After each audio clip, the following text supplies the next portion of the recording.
Welcome back. In this section, we're focusing on object-oriented programming, or at least JavaScript's flavor of OOP, object-oriented programming. So we'll cover things like constructor functions and classes, super keyword, inheritance, but we're going to start with a quick video on a quirky but important aspect of JavaScript, object prototypes. So you may have come across this at some point.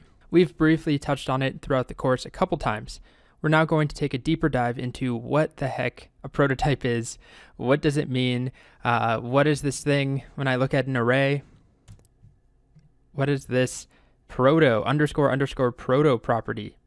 So that's what we're going to talk about first, and then we'll go more into creating constructor functions and classes and all of that stuff. All right, so according to MDN, prototypes are the mechanism by which JavaScript objects inherit features from one another. Objects can have a prototype object, which acts as a template object. So what this means is that certain objects, like we'll take an array as an example, an array has a whole bunch of different methods. If we look at something like array on MDN, on the left side, we've seen this a couple times, methods, under methods, there are so many methods that start with array.prototype.concat, entries, every, fill, keys, push, reduce, all these methods that we use all the time, like 123.push 4.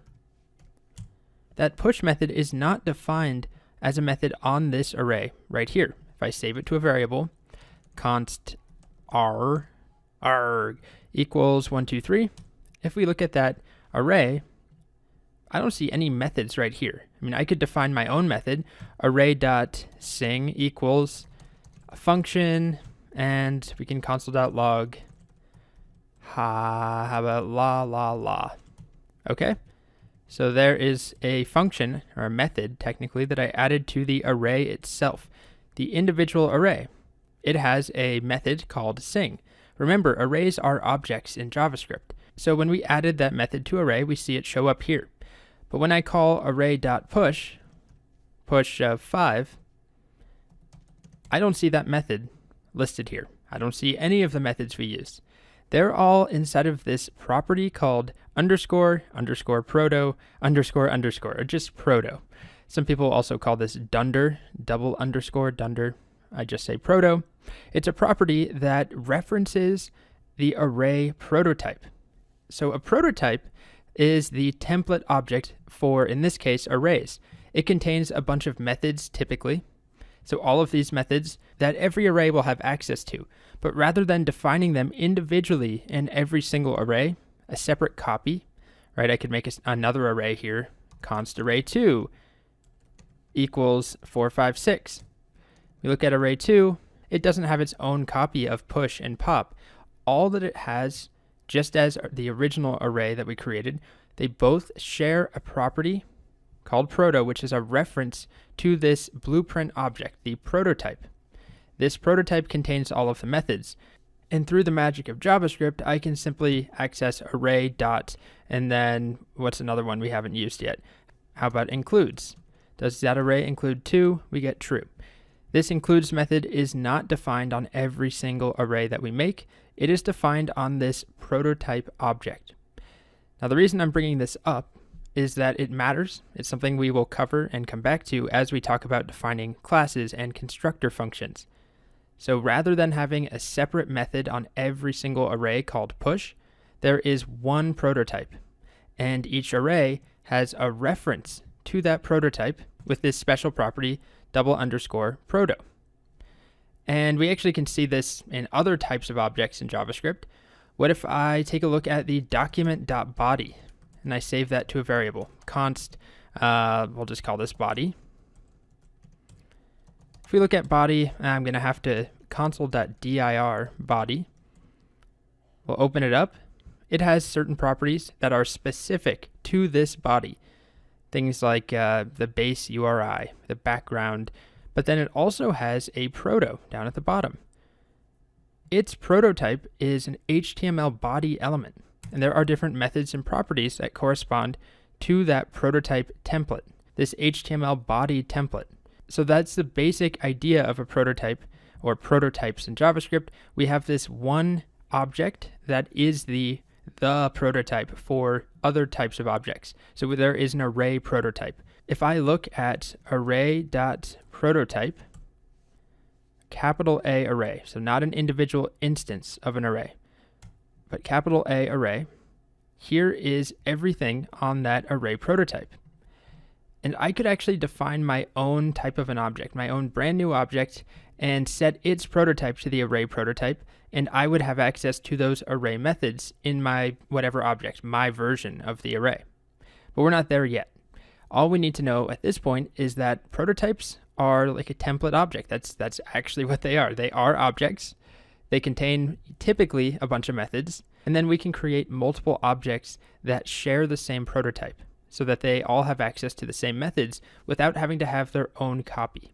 Now, as a fun little demo here, we can actually mess with or add our own properties and methods to the array prototype or object prototype or whatever prototypes we want. There is a string.prototype as well.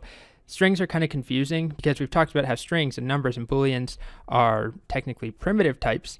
However, in JavaScript, they all get these intermediate object wrappers.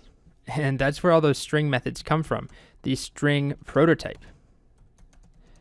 So I could actually add on something to the string prototype. Right now, if I just take a look, we see a bunch of string methods like concat and a property like length. What else do we have? Substring, starts with, search, replace. I could add my own method called grumpus. Go back to good old grumpus, set it to an arrow function, and we'll just console.log. Or how about we alert? Go away. Just like that. Okay. So it doesn't seem like much happened. We look at string.prototype. This prototype object, this template for other strings, now has a property called grumpus. So why don't I make a new string? I'll call this const cat equals blue, I guess, one of my cats. Now, what if I try and call cat.grumpus? Hey, this page says go away. So now every time I make a string, at least until I refresh my page, I now have access to a new string method called grumpus. I could also add on a property. I could do string.prototype. How about we do yell? And we'll do something slightly more complicated. I think I'm going to move over to my code here. Let's access string.prototype, which remember is the prototype object for every string. It is the place where string methods are stored. I can now add on something. Let's go with yell, which will be a function. And let's just console.log this inside of here for a moment. So we're getting ahead of ourselves, but I want to just show something kind of fun. If I run my code, I make some string like hello, and I call .yell.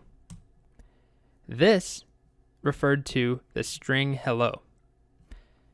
So what I could do is console.log this dot to uppercase. So this refers to whatever string we're calling the method on, which is actually something we've seen before, where we had an object and we would refer to this.x inside of that object. This will refer to whatever's on the left-hand side of that dot, at least in this case. So let's try hello.yell again. All right, we've just called an existing method .to uppercase, which is already there. So why don't we return a template literal string where we have this .to uppercase plus a bunch of exclamation points, and then how about some other stuff like OMG, more exclamation points. That's screaming apparently. Okay, refresh my page. I make some string like I love you .yell. And this is what we get. We've made our own method that we can use on every single string. It's important to realize that this is not really a good idea. This is not a pattern that I would recommend you follow all the time. It's just a demonstration of how prototypes work. So we can add something to the array prototype, array.prototype, which is a specific object, a template that stores methods and properties for every single array. And we can override something like .pop. And we'll make that a function, but it will just always return, sorry, I want that element. I will never pop it off. Okay? So we are now replacing the existing pop that every array looks up to on its array prototype. So if I make an array like 3, 4, 5 and I call pop, it doesn't work. We get our version. So kind of fun stuff, not highly recommended, but it is going to be informative. It will be helpful to understand prototypes. It's actually a relatively simple idea. It's very intimidating, I think, when you're starting out, but the idea boils down to having a single object that contains common properties and methods that other copies, other objects of arrays or other strings look up to find their common properties. It's a place to store things, it's a template, a blueprint, there's so many ways of putting it, but the term in JavaScript is prototype. The one confusing thing that I would like to address is if I make an array here, const, I don't know, nums again, I know it's so boring, nums 789. If I look at nums, what is this underscore proto versus prototype?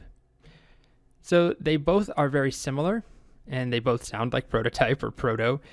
This here, array.prototype, is the actual object where we add the methods to or the properties. This is the template object, the prototype.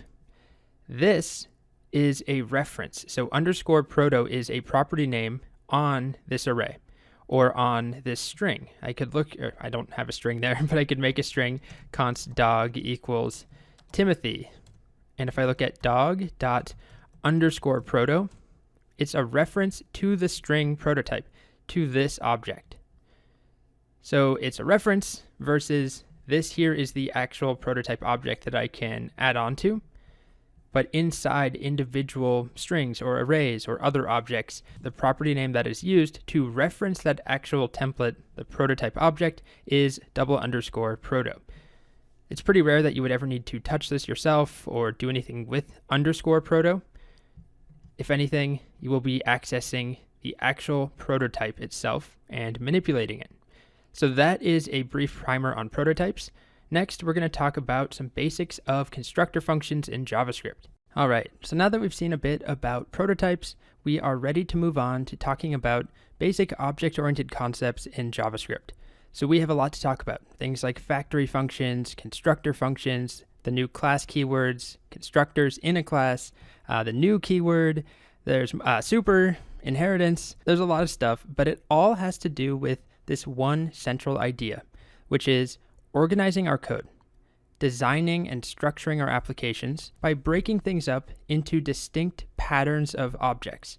When I say patterns of objects, you can also think of recipes for objects. So I have an example here. This is a class that we'll be creating later on. It's a little bit long. It models a color. Now that seems kind of stupid, but with colors, we have so many different systems. We have RGB colors, where you can have a color like, I don't know, this right here. We also have hexadecimal colors. I don't know what the hexadecimal version of this color is. I could just make something up. FF31. That is clearly not it. VS Code is giving me a preview, but that is another format for colors. We also have HSL colors, and HSL is always tricky. We have a number from 0 to 360 and then a percentage and another percentage. And this gives me another format for colors. Not to mention, we also have RGBA, where we have an alpha channel for opacity, for how transparent a color is, from 0 to 1. Now, a lot of the times when we're making colors or working with colors in the DOM, we frequently may not need to translate between two. Sometimes we need to, but there are times where it would be easier if we had a color as HSL, for example. If I want to find the opposite color of this color right here, it's pretty easy because of this hue channel. So I don't want to go into too much detail, but we can take this hue and all you need to do is add 180 to it to figure out the opposite. This is the saturation and the lightness, but all of the hue data is here versus RGB colors and hex colors. It's spread out across all of those different values, so it's much, much more complicated to calculate an opposite color. So I've made a class, essentially a recipe for colors. You pass in a name like carrot or emerald, and then RGB values. And we can easily translate between different colors. So I have a color called nav color. Nav color has a couple different properties, and it has some different methods. If we look at these methods, things like opposite, RGB, RGBA. So I could call navColor.RGBA, or let's do RGB, and I get the RGB representation, but I could instead change that to hex, and I now have a hex color. But what's more fun is that I can use it to find the opposite color. I've added an opposite method. So if I select that first H1, I'm selecting all of them. I'm going to do it sort of in a hacky way. Take the 0th one, .style.background color, and I set it equal to navColor dot, and I'll just do an RGB color. All right, so it gives me this orange color. If I wanted to make this one the same color but slightly lighter, I could easily do it first by selecting the correct H1 and then calling the RGBA method and passing in maybe 0.8 for the opacity. Now I have a slightly lighter version. Or I could keep going lighter. I could do 0.5. Or I could go with the opposite color, opposite, which is another method I added, which gives me an opposite hue across the color wheel, so orange to blue. And it's all calculated using these color values. I also could go full saturation, which is another method I added. I can't remember. Okay, it's called full saturation, which will take the root orange color, called carrot, I think, and make it as saturated as possible, as you can see there. So there's many things we could do. Point is that this color object for this carrot orange color has different values that it's storing, different numbers, and it has different methods, and they are grouped together in a repeatable, reusable object. I made a second color here using the exact same pattern. So this color, which I'm calling emerald, has the same methods, but we get different results. If I use that color, the variable name is logo color. I'll clear this, rerun this code, but I instead use logo color, the name of that variable.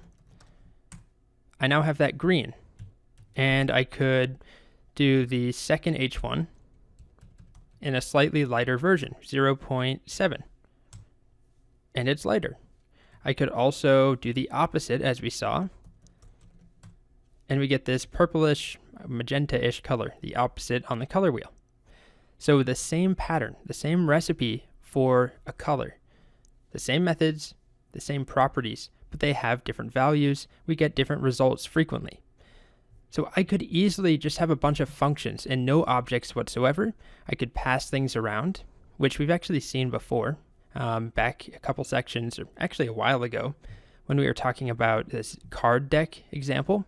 I think this was in a section called The Secret Life of Objects. As part of an exercise, I had you create a function that returned an array representing a deck of cards. So an array that had a bunch of objects where each one had a suit and a value. So suit would be hearts and value would be, 5 of hearts. And then we'd have 52 of those objects in this array. So we made a function to return that, and it works fine. I call it by calling initialize deck. I'll run this code over here, refresh the page. I can call initialize deck, and I get a deck of cards back, but I have to save it to a variable. So I'll call this D, or maybe deck1. So I have that deck1. If I want to shuffle it, we made a function called shuffle. Right now it's all in order. 4 of spades, 4 of clubs, 4 of hearts. But I can turn it into a shuffle deck by calling the shuffle function. So shuffle, I have to pass in deck1. And I get this shuffled deck. I can draw a card by calling the draw card function, but I have to pass the deck in. So this is fine. This is what we started with back in that section. But I made the point that it would be nice if we just had an easy way of making a new deck and it automatically included the methods we wanted and the properties we wanted. And we saw a way of doing that. It looked like this right here. I'll run it and show you. We have a method called makeDeck, and I save that to a variable. I'll call this deck1 equals makeDeck. If we look at deck1, it now contains a whole bunch of methods: draw card, draw multiple, initialize deck, shuffle. It has a deck here itself. It's empty right now, but if I call deck1, dot initialize deck. Now we look at deck 1. It's been updated. All the values are in that deck array. I can easily shuffle it. I don't have to pass anything around. I can call deck1 dot draw card. And all of my code is organized, or all the values, the information, and the functions are organized in this one deck object. And I can repeat it. I could have a second deck. If I was playing a different game, I would just call make deck and save it to another variable, const deck2. And this is the basic pattern that we're going for, but we'll see some shortcomings with the approach that we learned originally. But this idea of having a repeatable recipe for other objects to be created based off of is central to everything we'll see in this section. And we've seen this before in a bunch of different contexts. When we learned how to make XHRs, which are XML HTTP requests, we ran this code, new XML HTTP request, save that to a variable like rec request. That made us an object with a bunch of different properties and methods already baked in. This line of code right here. We haven't talked about this new keyword, but we'll get there. But the key takeaway here is that we end up with this pattern. Every time I make a new request, I end up with an object. It may eventually have different values instead of just null everywhere, but it's the same pattern. They're cut from the same cookie cutter. Same thing with DOM stuff. When we select an H1, document.querySelector, just the first H1. That H1, if I do a console.dir, I forgot about that. Let's take a look at that line there. It's an object, and it has the same properties we've come to expect. And that's because it is cut from the same cookie cutter that all other heading elements are. It's called the HTML heading element. It is a recipe to make an object like this. So I think I'm going on and on about this. If you're already familiar with OOP, this idea of creating these classes or these object templates that contain a definition of the properties and the methods for a given instance of that recipe or class, this will all seem very basic and repetitive. But if you're new to this, it can be a little bit tricky to wrap your head around up front. So we're going to take it slow. I'm going to start with one approach called a factory function, and I'll explain how it works and what is not so great about it. So that's coming up next. All right.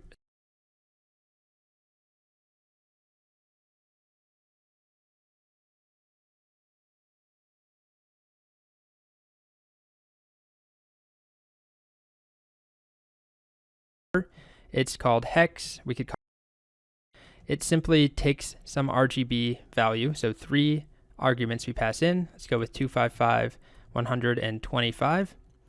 That will spit back to us a hexadecimal color. That looks like that.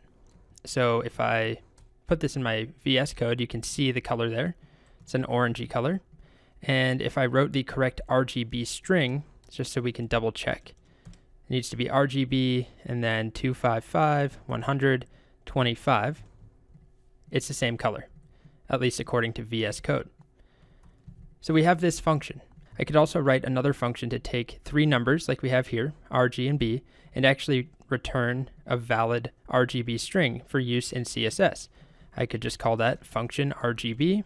It accepts RG and B, and then it returns a template literal where we have RGB and then $R, comma, $B, comma, $C. And that should be it.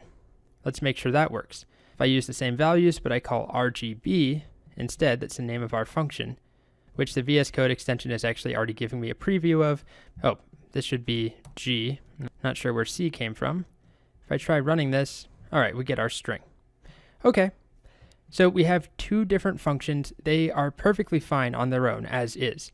But if I wanted to make a nice little object where I can convert back and forth from RGB to hex without having to pass in numbers each time, kind of what I showed you in the last video, I could use a factory function which would make me an object that automatically had a hex method and an RGB method, and it stored the RG and B values as values or properties on the object. So we could just make a function and give it a name like color make or make color. and we would pass in R, G, and B. And then in here, I could make a new object, const color equals an empty object.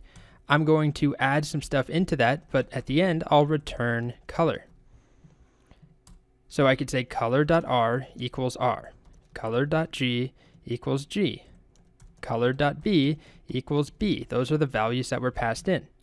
So I would use this, if I run the code, by calling make color, pass in some numbers like 35, 255, 255, and then I get back this object, R35, G255, B255. Now I could add in a method on this object, color dot, let's go with RGB, equals a function. So I'm building up an object, hence the term factory. We pass in some values, and this factory makes us an object and returns it at the end so that I can use it. Okay, so color.rgb equals, and then I'll basically copy this, but instead of RGB, R, B, and G, I just realized they're in the wrong order, RGB, but instead of doing this and hard coding it, I'm going to use the keyword this, which we also saw back in that secret life of objects section. The keyword this, in this context, if I were to call, first color, const first color equals, and then make color, I pass in some numbers, 35, 255, and 150. If I call first color.rgb, in this method RGB right here, the value of this will refer to this object to the left of the dot. So if I use this, I can access this dot R, this dot G. And if I just console.log this, just to give you a refresher, because that section was a while ago, I'll comment that line out. We're simply printing this inside of this method. So if I call make color, some numbers, 35, 150, 140, save that to a variable, I'll call it C, and I call c.rgb. You can see that this is set to the same color object, to C. So it has access to R, G, and B via this. So what I would do is probably extract or destructure from this R, G, and B. Instead of having to create my string and access this.r, this.g, and this.b, it gets kind of annoying. So instead, we can leave this as is, and now destructure from this. Let's see if it works. I have this first color. I'll access first color.rgb, and I have an RGB string. I could also add in a hex function like we saw earlier.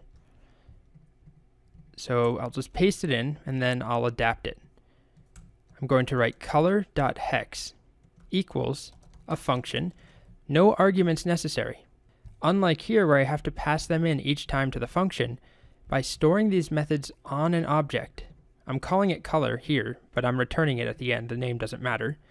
But because I store the methods on the object, and that object also contains the R, G, and B properties, I can access them just like I did here. So I'm just gonna repeat this line to extract or destructure R, G, and B from this.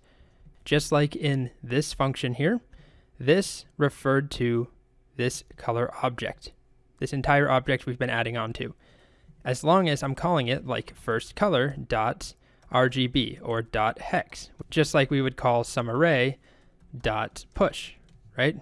The dot is very important here. We're not calling push and passing in the array. We're not calling hex and passing in some numbers.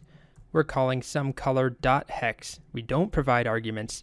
It looks on this object. So I could have another color. I could have purple.rgb, purple.hex. All right, so this should work. Let's make sure.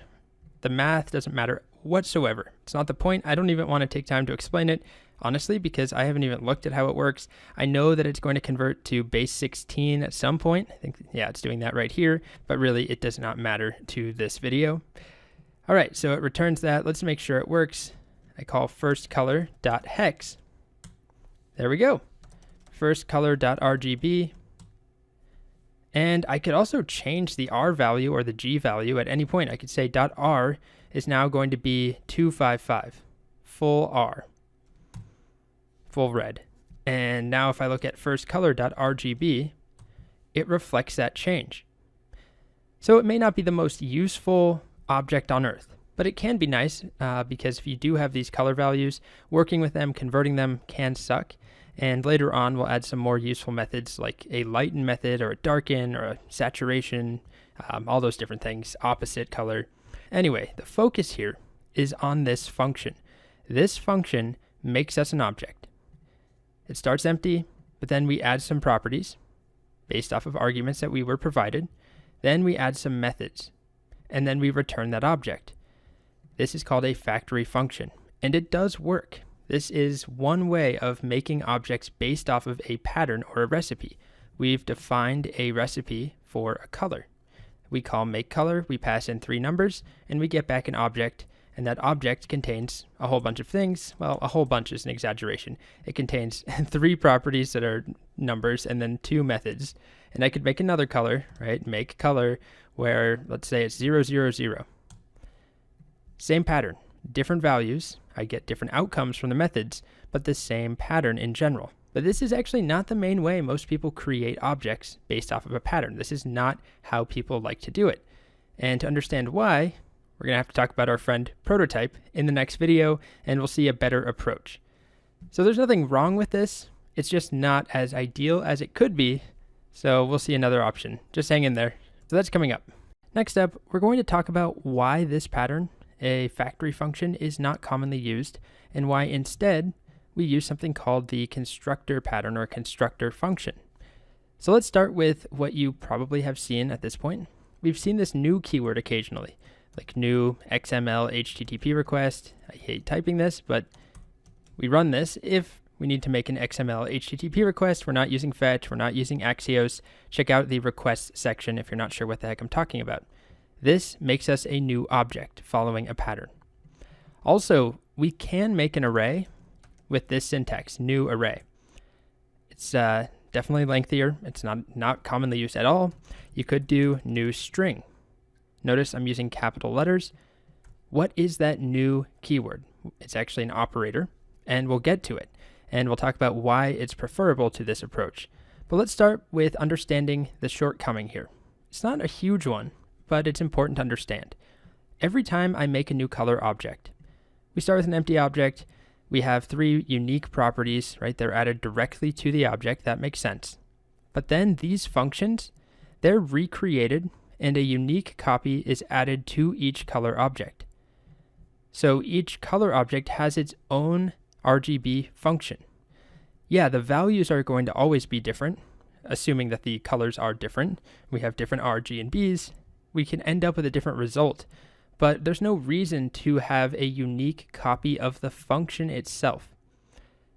Just like if we were to write a regular function called RGB out here, function RGB, we could reuse that with any inputs. We don't need to have function RGB2 and RGB3 and RGB4 anytime we want to pass in different values. We just make one function. That is not what's happening here, and I can show you that. I have 2 colors I've created using makeColor. I have first color and I have black. They have different values that I passed in, so we get different objects, right? We have black, where R, G, and B are 0, 0, 0, and we have first color, not a very original name, 35, 255, 150. Notice they have their own copy. Well, it looks like they have their own copy of hex and RGB, and we could verify that in a bunch of different ways. The simplest would be if we compare black dot, let's take hex, and compare it to first color dot hex. They are not equal. Triple equals for a reference type is going to check, and functions are reference types as a reminder. It will check to see if they are referring to the same function in this case, and they are not. But if we compare that to something like a string, any string, hi dot, what's a good method to use? How about we use dot slice? I'm not going to call it, just hi dot slice, triple equals by dot slice. 2 different strings. Notice that we get true. What's happening here is that the slice method is not defined on every single string. Or if I had worked with an array, if we look at some array, 1, 2, 3, 4, the methods are not defined in this individual object. Arrays are objects. A weird part of JavaScript, they are considered objects. Instead, they are defined on the prototype.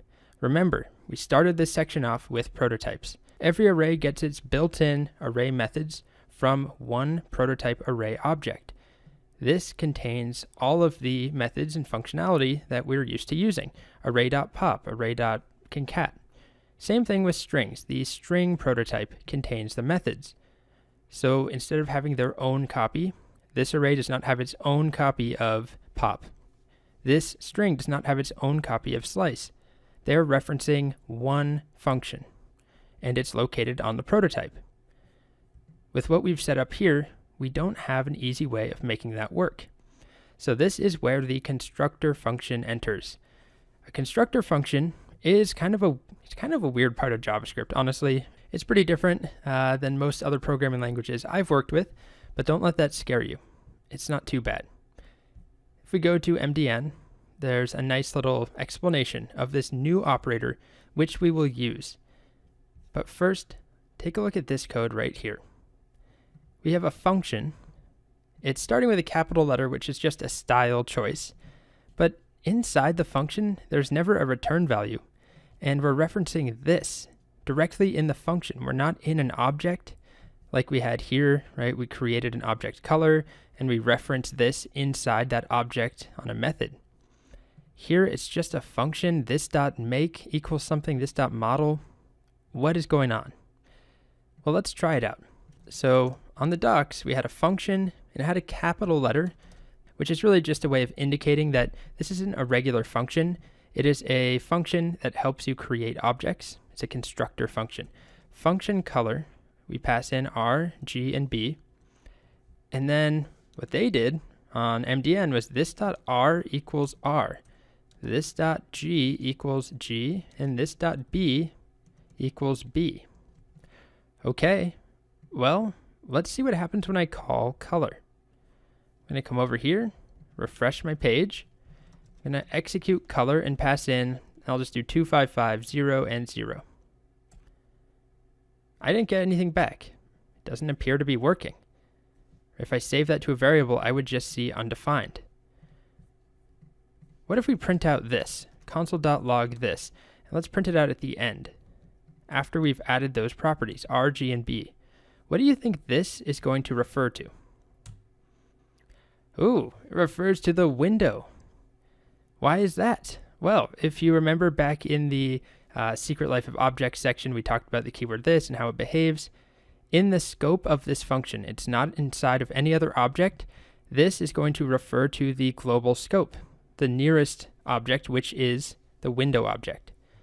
So then why on earth would the docs talk about making a function like this and referring to this in your function, not returning anything? Well, the secret is this new operator. When we call this function, but we call it with new before the function call, it behaves differently. These are the steps. I guess I'll just copy these over and show them to you here. When we call this color function with new color, and then we pass in values, 255, 40, and 100, just like that, it's going to create a blank plain JavaScript object, okay? It sets the constructor of this object to another object, we'll come back to that, passes the newly created object from step 1 as the this in this context. So it's going to make us a new object, and it will set this to that new object. So we'll be adding R, G, and B to that new object. Then it returns this at the end. So it's kind of doing what we saw earlier. Const, let's just call it O equals an object. And then this would be referring to this object. And then it adds these properties to that object. And then at the end, it would return O. But it's doing it all implicitly behind the scenes for us. This behaves differently here than it normally does. As we saw, if we don't use a new keyword, this refers to the window object. But when we use new, it's just how JavaScript works. It's the magic of this operator. It will be used to create a new object for you based off of this pattern. So why don't we try it now? I'm going to copy this over, go back to my code, refresh. If we just call color like that, not good. If we call it with new, all right, take a look at this. We get an object, and this object has properties on it that we assigned using this. I never told it to make an object explicitly. I never said return an object. It did that, and it did something else. If we look under proto here, it has a constructor property set to color. That was the first or the second thing. Links, or it sets the constructor of the object to another object using whatever we named this function. So it sets the constructor to this color function. What this allows us to do is now we can add methods not to the individual objects, not to the instances, but to the prototype. So if I copied what we did earlier, like this RGB method, and I put it in here, I'll have to uncomment some of this and fix it up. We would have something like this.rgb equals that function. And we can access this. It should work fine. This is not new. This is kind of what we saw earlier. Let's see what happens when I call new color again. Inside of color, it still has RGB defined on the individual object. It's not defined on the prototype. But we have a workaround. Rather than doing this, we would define that method on the prototype outside of this constructor function. It's kind of odd, but that's how it works. We call color.prototype.rgb equals this function. So it's a little clunkier, but we saw this syntax already. We saw how we could change array.prototype.pop and overwrite it to be some other function that did nothing. Same idea. So we have now made this constructor function for color. Anytime we call it with the new keyword, it makes us a new object. It sets the constructor to color of that object. And then it sets the value of this to that new empty object. We can add properties to it. It returns that object. So if I call, new color 40, 50, 60, I save that to a variable, const color1. I now have an object here that has RG and B. But not only that, if we take a look at color1, it does not have that method RGB defined on itself, on the actual object. It's defined on the prototype. So I can still call color1.rgb, which is the very important part. If we couldn't, then it wouldn't be worth doing. But I don't have a unique copy of it here. I can still access it from the prototype object, just like with an array or a string. So this is now better or more efficient than our factory approach, where we returned a new object every time it was called, and on that object we added in individual methods that were unique each time. Now I could have two colors, color1 and color2. They could be totally different. This one could be 0, 0, 0, 0. And why don't I add in a second method? We'll do color.prototype.hex equals function. And I'll just copy the code from right here. Have to tweak it a bit. Don't need that. Don't need that. Uncomment you. Save. And everything else should work. We still have access to this inside of these functions. This will be set to whatever is on the left side of that dot. So color1.hex. Color1 will be the value of this. If I do color2 will be the value of this, even though the function is defined as a method on the prototype. So let's verify that color1.hex is the same as color2.hex because they are on the shared prototype object rather than uniquely defined on each instance. So we've defined a recipe for a color. We've said every color will have this one prototype that has RGB and hex, and we need one copy and one copy only of those methods. Let's test it out. So we have color1. I can still call .hex. Color2.hex. I get different results because the value of this is different inside those methods. But then if I call color1.hex triple equals color2.hex, hallelujah, it's true. They're pointing to the same thing. And we can verify that also. You just open up this object here in the DevTools. we don't see hex and RGB defined here. They're defined on the prototype. So a key distinction from what we saw earlier. All right, so why don't we end by adding one more method in. This method will be RGBA, which I could call by color1.rgba, and I can pass in a number from 0 to 1, like 0.5.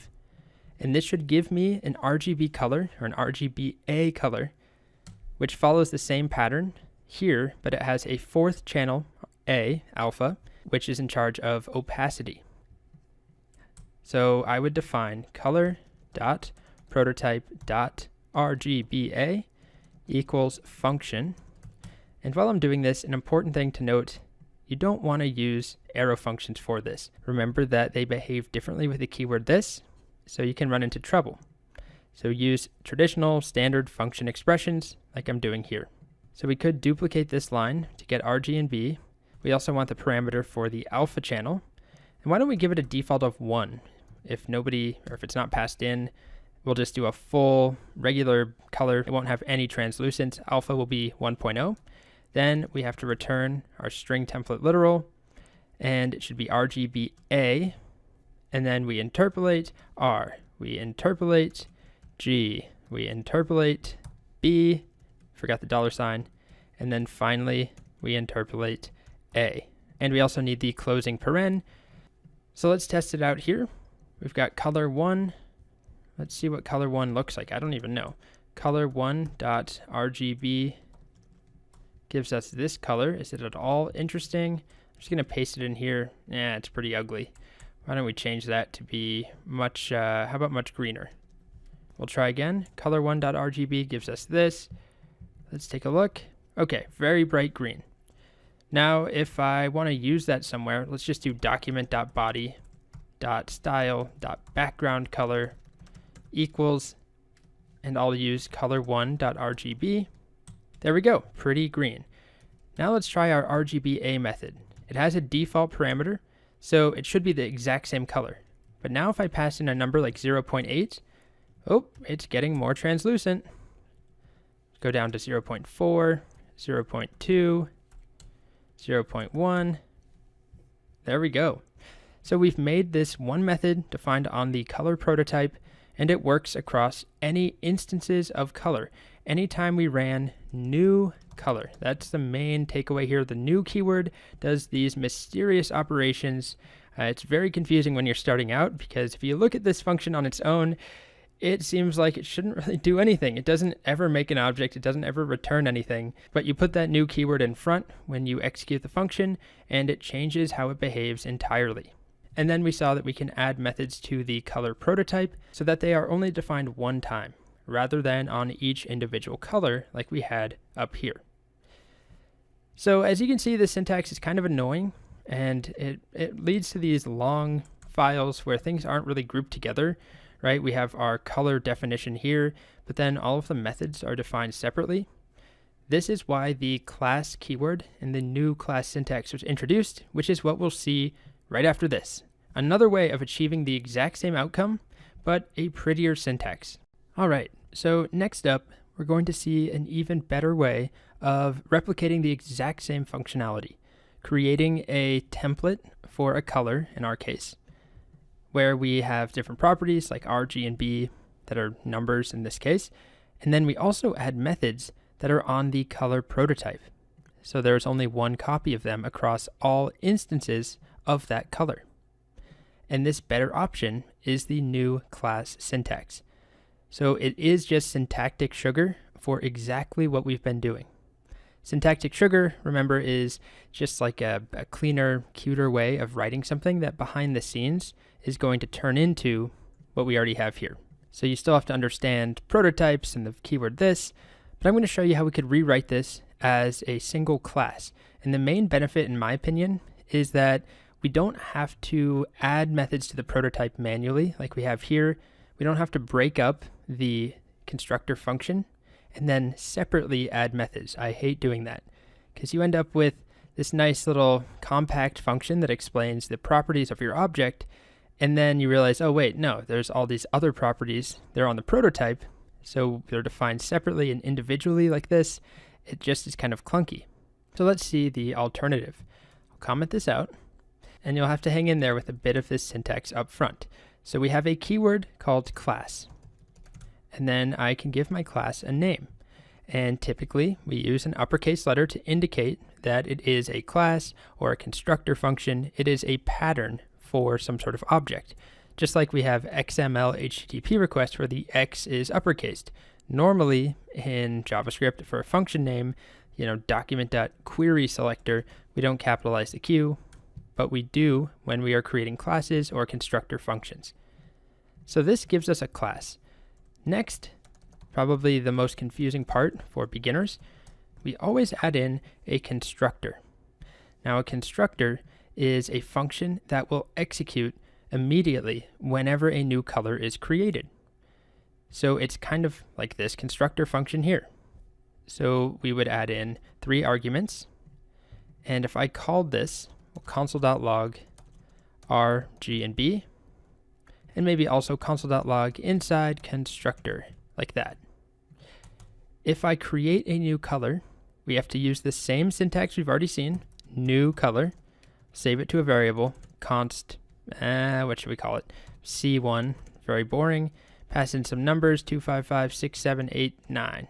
Okay? And if I try running this in my browser, refresh, you can see my inside constructor console.log ran immediately, and I have R, G, and B printed out. So those arguments are passed through. So I never said run the constructor. I never called .constructor or anything like that. It automatically runs as long as it's named constructor. So that is a must-have whenever you define a class. You have to have the class keyword. You need to have the constructor, which will run immediately whenever we instantiate a new instance of color or whatever the class is. XML HTTP request or the dog class or the alert class or button class. You have to call it with new, and you need to have a constructor there. So usually in the constructor, we're going to access this.a or this.r equals r, this.b equals b, and this.g equals g. So these are going to be added as properties on this color object that we get returned. Just like we had this here in our constructor function, same idea. This will automatically refer to a new object. So when we call new color, it still follows those same steps, even though it's in a class. It's going to make a new empty object, and it sets the value of this to that object. So this.r will be whatever is passed in as r. This.b will be whatever is passed into b, and this.g, the order doesn't matter, but it's driving me crazy to have b before g, so I would probably change that up, but it won't change anything. Let's also add in a name for the color. We can do that last, maybe. This.name equals, and then this could be a name to describe the color. So this.name equals whatever name was passed in. And you can change these. They don't have to match, right? We could have name and name it as color name instead. But this is the property we are adding to the object. And typically we use the exact same name. Very common to see that. Okay, so as far as a name for this color, what even is this color? Let's just take a look. Using VS Code here, let's just put RGB in front of that. Okay, it's a reddish color. We'll call that tomato. So we'll pass that in, tomato as a string. Like that. Okay, so let's look at this C1. When I run the code, C1 is an object. It has a B, a G, a name, and an R. They were all set in this constructor. So I never made an empty object myself, just like I never did it here. The new keyword takes care of that. All I did was say, on this new object that will be created for me, even though I am not ever seeing it, and it magically is stored in the value of this, add an R property, set it to this argument or this parameter R. Same for G, B, and name. All right, now let's look at the proto for this color. This object, you can see the constructor is set to color. All right, so we didn't do that either, but by using new, it all takes care of it. Now what about methods? This is the real advantage in my opinion. we don't have to do color.prototype.whatever like we did up here. We could do something trivial like, how about greet? I don't know why a color would have greet. The easiest way to do this is with this adorable syntax that we can use inside of classes. We can actually use this inside of objects in general. We talked about it in our objects, what do we call it? Secret Life of Objects section. It's a new shorthand syntax for defining a method. In here I can just return hello from a color. And actually, why don't we include the color name? From, I'll need to make this a template literal, backticks, this dot name. And then we'll add an exclamation point at the end. So this is now a method on every color, but not on the instances. This is the nice part. It's just like we had done this here, color.prototype.greet equals some function. But we don't have to type prototype. We don't have to type color. We just put it inside this class. So we can group everything together, which makes things much easier. So let's try it. We have this color1. Let's open it up. It does not have greet showing here. Instead, greet is on the prototype. There's only one copy of greet. c1.greet. Let's execute it. Hello from tomato. Let's make a different color. New color. Let's do 255, 255, 255. And I think that's white. Save that to a variable, const white, sure. And call white.greet. Hello from white. All right. So let's actually add in some methods that we would want, like an RGB method. We can copy the logic from what we did earlier. We'll just return this string, but we need to make sure we get R, G, and B. And we have access to those just like we did here by using the keyword this. So this, anytime we're inside of a class, this refers to the instance of the class, the individual color object. So not the prototype or anything, not the function, not the window, unless you're not using the new keyword, that is. But if you use the new keyword, this will refer to the individual object. And then whenever we have an object, a color, like white.greet, white is a color object. When we greet, the keyword this was used instead of greet. I got rid of it, but we had this.name. This referred to the individual object, the instance. So we can destructure. We could do this.r, this.g, this.b, or just destructure r, g, and b from this. Now, if I call it, we have c1. c1.rgb gives me this nice RGB string. Take a look, and we get that reddish tomatoey color. Let's add another method in. Let's go with this hex method. So I'm just going to copy the logic and add hex. And that relies on R, G, and B, which we already have on the object. So I'm going to destructure again. Let's try that one out. c1.hex. And did we have another color? White. I think I defined that and refresh the page. So let's define another color over here. Let's call this one red. And then another one, which will be white. And just have 255, 255, 255. Now, I need to save that to a different variable, white. Okay. So if we check here, white.hex, we get FFFFFFF, that's accurate. I do know that one hex color. And then if we do red.hex, we get a different outcome. And if we compare them, red.hex, not execute them, but compare the references, triple equals white.hex, they are the same function because they're on the prototype. They are not in the individual instance, they're over here. And let's add in our RGBA as well. Let's see, this was RGBA. We'll copy this logic, but I think I'm going to refactor this. If we look at RGBA, it accepts a parameter called alpha. We set it to be 1.0 as a default value. It returns something very similar to RGB. This right here is the same thing. We just have A added after the fact in RGBA, and we have RGBA at the start and RGB at the start of RGB. So we could make a separate function, maybe call it inner RGB, like that. And all that I'll do there, nice and easy, is return this part of the string. So I'm just going to copy the whole thing over. You'll see what I'm going for. I'm just going to return this string. No parens, just a comma separated list. So it would look like 255, 255, 255. So if I called this from within another method, I could easily do RGB and put parens around that. Or I could add in another number and do RGBA around that. So I just made a method that is going to help me out. It's called inner RGB. And now we get the opportunity to talk about how we would call one of these methods from within another instance method, another method on this class. To do that, we just reference this, same thing. So we could call this dot inner RGB. That should give us a string that will go on the inside of our RGB right here. And I need to escape that with my $, curly braces. Let's make sure that works for RGB.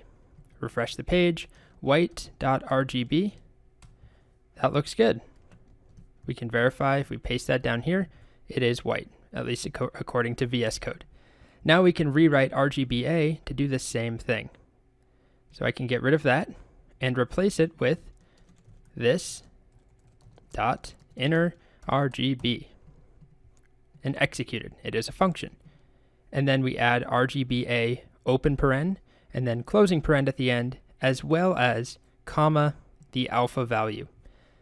So very similar, because we're using the same function on the inside, it just gives us a good opportunity to call a function from within, or a method to be more accurate, from within another method on the class. So does white.rgba work? That's going to be quite boring. Not as exciting as, let's do red.rgba. There we go. And if we try 0.4, we get a more transparent color. We could do the same thing, document.body.style.background color equals red.rgba. This is the full strength of that red color, and this is half strength. This is 1/10 of the strength. Cool. So we've added a couple methods, and we've covered most of the basics of classes so far. You define a class with the class keyword. You usually capitalize that name. You should always capitalize it, although you don't have to, you should. And then inside of those curly braces, the first thing we need to add is a constructor. This function will run automatically whenever you instantiate a new instance of the class. So we don't call it manually. Inside of that constructor and inside of the entire class, if we're in a method, like I have here, constructor, or down here, the keyword this will refer to the individual object. So this.r, this.g, this.b, I'm assigning properties to each color. Not to the prototype, but to the color. Then these methods I've added, they are added to the prototype automatically. So I don't have to do any of this color.prototype.blah blah blah. I can keep everything together inside this class. I don't have to have the separate constructor function, then later add my methods. I can put it all in one happy family and define my class, define my pattern for every color. Every color has an R, G, and B and a name, and every color has these 4 methods, but they're located on the prototype. They look up to that one prototype template object. Okay, so we're going to continue to add on to our class in the next video. Next up, we'll continue to add on to our color class so we can get more practice adding methods. So I have a very long, complicated function I found online. I did not write this. This function converts a RGB color into a HSL color. HSL is a very interesting color system. It stands for hue, saturation, and lightness. And it looks like this, HSL. And then we have a hue at the beginning from 0 to 360, like a degree around the color wheel. So let's do 130. Then we have saturation, which is a percentage. Let's go with 50%. And then we have lightness, which is also a percentage from 0 to 100, 80%. So that is the resulting color, apparently. If I change lightness to be 100%, it's extremely light. If I go to 20%, it's a darker green. Let's go to 40. If I change saturation to 100%, it's very saturated. If I go down to 10%, it is not at all saturated. Let's go around 80. And then hue is interesting because I can completely change the value of that color, the hue of the color, by just affecting one value. So I can do, 0 will give me red apparently. If I do 80, 90, 100, 200, 300, I'm making my way around the wheel all the way to 360 where I'm back to red. So I can change the color very easily. I could make a more saturated color by impacting the second value, the saturation. I could make a different value entirely. I could go from red to the polar opposite by adding 180. So if 30 is the hue, I add 180. What is 180 plus 30? 210, which gives me this blue. And I can easily lighten something. Well, 100% it will be white, but I could do 90% to get a very light blue, or I could darken it to a very dark blue. So let's make a function. I already have the logic, but let's use it to create HSL values. And let's actually store HS and L on our class instances because we could reuse them for different functions. If I want to make a lighten function or a darker or a full saturation or something like that, I want to use those HS and L values. All right, so here's the function. It's called calc HSL. It expects 3 arguments. And at the end, we have 3 variables. They're not being returned, but we could return H, S, and L. As an array, maybe, we could make a string. This has nothing to do with a class at the moment. I'm going to move this into my class. I'll put it down at the bottom because it's so long and ugly. And I don't want to pass in RG and B. I have access to them on this. So my constructor runs, right? R, G, and B are set based off of whatever I passed in. If I ever call calc HSL, R, G, and B will be on this. Then what I'm going to do is actually assign HS and L to the object, to the instance. I'll do this.h equals h. H is calculated up here. S is calculated in the same function. Again, the logic does not matter. I have not even glanced at it. I just took it from a website. Where did I find this? I think on Stack Overflow. But it does work. Who knows how elegant it is, but it works. So now HS and L exist on the individual instances as long as I call calc HSL. So let's try it. Why don't we go with a white one? Because white is probably easiest for us to tell if it's working. So I'm going to refresh this and call white.calc HSL. And if I just look at white to begin with, it only has 4 properties, RGB and name. If I call white.calc HSL, assignment to constant, my bad. I think I can't use const here because the way the function is written, it is updating, as you can see here, divide equals / equals. So I'll use let. And now we should be good to go. All right, so we don't return anything, but if we look at white, it now has H, S, and L. And lightness is set to 100, which makes sense. As we experimented with a couple minutes ago, lightness of 100 gives us white. So now let's make a function called HSL that will actually display the HSL correct format string. And to start, before I get there, I'm going to show you that we can call a function from within the constructor. We can call one of these methods like this.calc HSL. We'll just call it immediately. After we assign RGB and name, we'll call that function automatically. Whenever you make a new color, we'll calculate the HSL based off of the RGB that was passed in that we then added to the object. This is called, it looks up RG and B from the instance of the actual class, the instance that was just created, and then it adds on, it tags its own new properties onto that instance. So let's make our function called just HSL, and it will extract destructure HS and L from this. And then we can return our template literal, which is going to be HSL. We need parentheses. Then we have the hue, which is not a percentage. It goes from 0 to 360. Then we have saturation, which is a percentage. So we need to add the percent. Then we have lightness, which is also a percentage. Let's see if that works. Refresh over here. We have our color white. It was created and now it automatically has H, S, and L properties. And I should be able to call white.hsl and get a string. Let's verify on a different color. We have red. Let's verify that it works. Document.body.style.background color again equals red.hsl. And it works.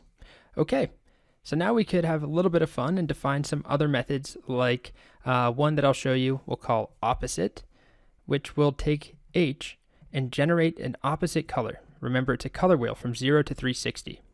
So I'll just add a method called opposite, and we can start by just duplicating this. We're going to want to use h, but we're also going to want it to make a new h, new hue, equals, and what we'll do is add 180. So if we had 60 before, we add 180. If we had 0 before, we add 180. It's 180 degrees, the other side directly across that circle, the color wheel. But if we're above 180, then if we add another 180, like if we're at 200 and you add 180, we're suddenly at 380. So what we can then do is modulo by 360, which will take us back to 20. If you're lost on the logic, don't worry too much. It's not that important. But we can do h plus 180 modulo 360 to keep us on that 360 degree wheel. If we go too far, we just start back at 0. All right? So then here, we would put new hue instead of the existing hue, h. Let's try it out. So I'm going to refresh. I'll run the same code, red.hsl. Did I lose the line? Here we go. To update the body. Now let's do red.opposite, which gives us that color. They are opposite on the color wheel, at least as far as the hue. The saturation and lightness are still the same. Let's do one last one. Let's make one called full saturation. And it's just going to have the existing hue, the existing lightness, but set saturation to 100. Full saturation, or fully saturated. All we need are H and L. We don't care about saturation because we're always going to return saturation set to 100%. Let's see if that one works. So we'll set the background color to red.hsl, and then we'll update it to fully saturated. And was it already at 100? Well, that's disappointing. It was already 100 saturation. Let's try another example. Here's a different color. I'm giving it a name, which I have been leaving off for the record, which is actually not the best idea. So I should either add a default name, which I can do, just like any other default parameter, or I should just pass in a name, like I did here. Even though we're not using it anywhere, it's just good to have on there. We don't want to have just undefineds all over the place. So let's save that to a variable, const orange, and then we'll do the same thing where we change the background color, but we'll change it to orange.hsl or RGB. It doesn't matter. We should get the same thing. Okay, it's not 100. Now let's do full saturated or fully saturated. I don't know if you could see that, but it did change. If you go back to RGB or hex or any of these other ones, it's slightly duller. Now fully saturated. And how about opposite? This will be our last one. Hey, nice, beautiful blue. Okay, so this is our color class. A lot of the logic to calculate the HSL, to convert from RGB to hex, really doesn't matter. Don't focus on that. Focus on the interplay of the keyword this, the idea of the constructor, adding in values to this, to the individual instance as properties, calling methods on this, which allows us to access other methods in the same class, and then using the new keyword to instantiate new colors. All right, we've made it. We have one last important topic around classes in JavaScript. It is the keyword extend, along with a keyword called super. They both have to do with subclassing, essentially inheritance. This is a way of sharing functionality between classes. So typically I would want to show something more realistic, kind of what we did here. This is nothing crazy, but I mean, I've used plenty of libraries that are color libraries. They exist just to do this. Some of them are more fully featured, but this is not totally unrealistic. It's not the typical intro to classes idea of dog and cat or bank account or deck of cards. It's something slightly better, But for this video on inheritance and extends and subclassing and super, I'm going to dial it down. We're going to go back to the basics, the most cliche possible classes. Let's define a class called cat. I know. And we'll pass in a name and an age. How about that? All right. And then we'll set this.name to be name. And then this.age to be age. So the reason I'm going simple is so we can focus on the concepts and not get too bogged down in the actual logic of things. The logic here will be incredibly simple. So a cat class, and we'll have a simple method called eat. And in here, we will return the string. Let's do this.name is eating. Okay? So I can make a new class or a new cat, save it to a variable, const Monty equals new cat Monty, who is technically dead, but I'll say 9. Let's look at Monty. It has name of Monty, age of 9, and I call Monty.eat. Monty is eating. All right, so now let's say I have another class. This class is called dog. Dog is very similar. Surprise, surprise. It's almost like I planned it that way. Oh, that was stupid. I don't know why I said that. I'm sorry. So a dog also has a name and an age. We set this.name to be name, this.age to be age. It also has an eat method. Let's just copy that over. Okay, let's make a dog. So I'll call new dog. I'll pass in Wyatt,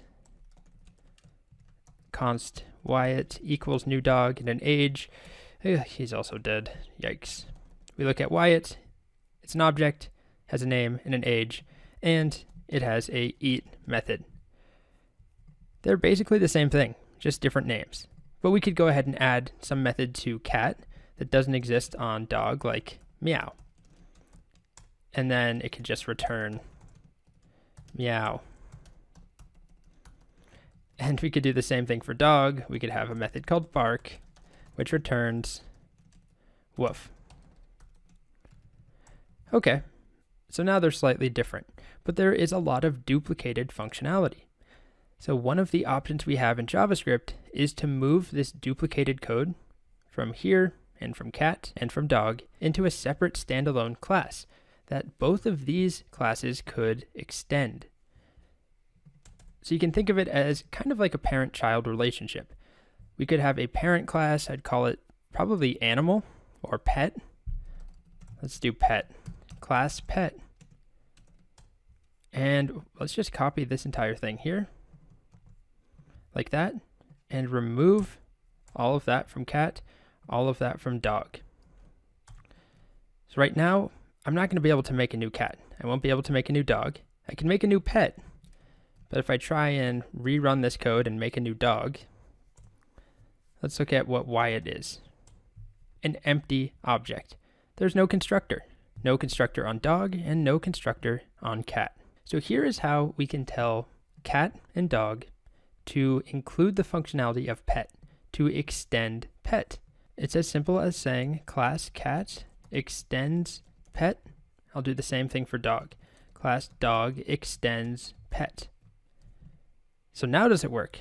Well, let's see what happens when I make a new cat or a new dog. All right, I just made a new dog. Look at that. Age and name were already filled out.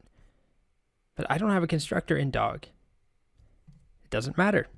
Because I extended from pet, it's going to use that constructor if it doesn't find one on my dog or on this dog class, which it didn't. So it looked to the constructor from pet. So we end up with age and name, and take a look, we also have bark. Bark, which was defined on dog. And even more exciting, we have access to eat, which is not defined on dog at all. So we don't see it here, right? We don't see eat there. I don't see eat here. But if I look at this proto here and proto again, there we go. So we have dog. This is a functionality from dog, which is just bark. Then we have the functionality from pet, which is eat.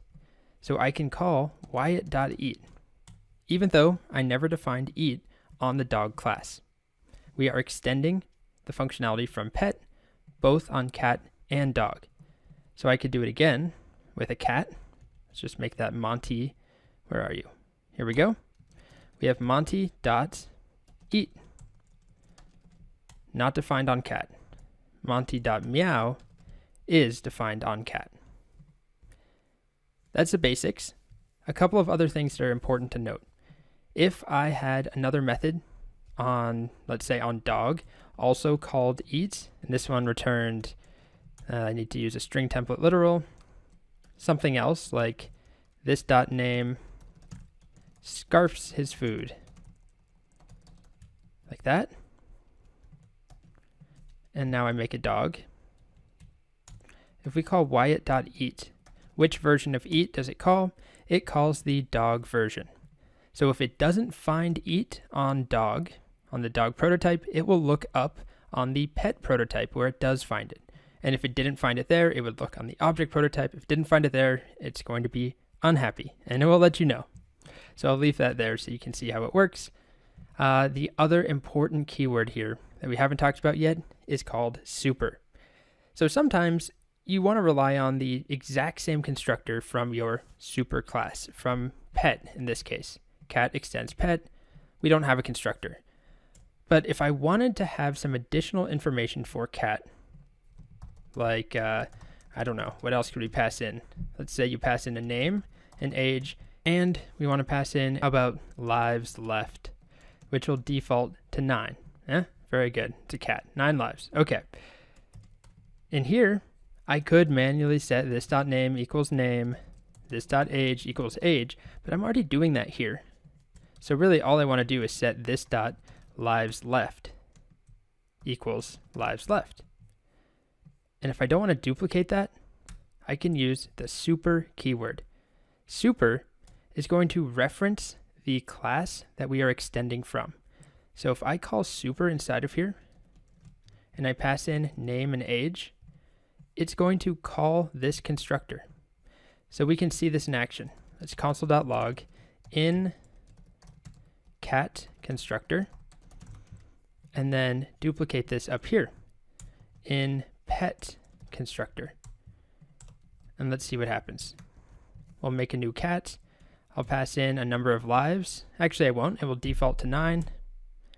Take a look in cat constructor, in pet constructor. If we look at Monty, Monty has a name, Monty, an age 9, and lives left was set to 9.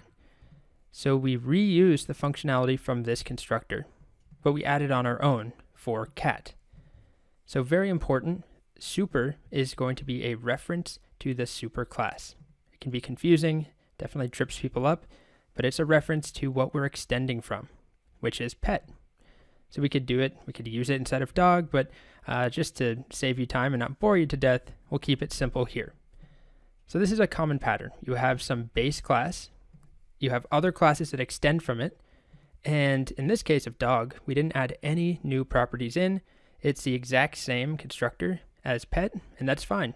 It will call that constructor automatically if we don't define our own. But in the case of cat, which is common when we're building more realistic things, we have other data, just a simple lives left, which we want to add on to this. So we call super, we can take advantage of this constructor and then add on lives left as well. And that's the basics of inheritance. I mean, you can continue to go multiple levels. We could have pet extend from animal. We could have animal extend from living thing. There's so many different things we could do. And you'll see this with things like HTML element in the DOM. That extends from like 5 or 6 different classes. But remember, when you extend something and when you define a class, it's all just setting up these constructor functions and calling it with new and adding methods to the prototype. So this is all just nice syntactic sugar. Okay,